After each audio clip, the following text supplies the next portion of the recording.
Hey guys, I was in the middle of cleaning my grill with this Traeger grill brush. I'd already kind of started, so a lot of the big residue is gone. We just did cheeseburgers, so there's a little bit more that needs to come off, which, you know, I might clean it off with a hot brush or something in addition to this, but just wanted to kind of show the process. So you can kind of see some big gunk falling off onto the grease catcher. It's pretty convenient. So what I'm doing and what Traeger recommends, which makes perfect sense, is once you have it in shutdown mode, or, you know, just in kind of a warm but not completely cold state, that's the best time to do this. And I've only used this grill a handful of times because we got it only a couple weeks ago, but I highly recommend this thing. It works pretty well. It's wood too, and it's a pretty sturdy wood material, so I feel like it's gonna last a long time. And great thing is, you know, if you take just a few minutes to do this while the grill is still cooling down, but still, you know, pretty warm, stuff kind of just falls off the bone, so to speak, of the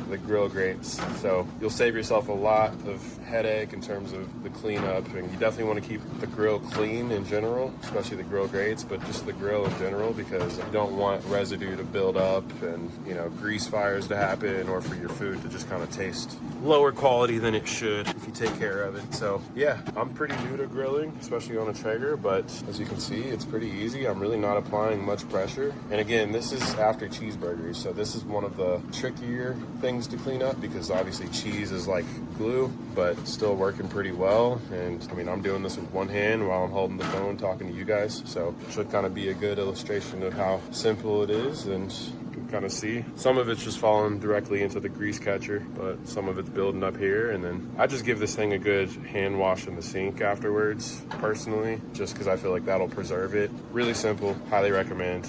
You'll definitely thank yourself. I kind of use it as a spatula tray too, so it can double as that, especially if you don't have one of the bigger models that's got a ton of extra space. So definitely comes in handy and can be a little bit of a multi-purpose tool for you. But yeah, that's all I got. Enjoy.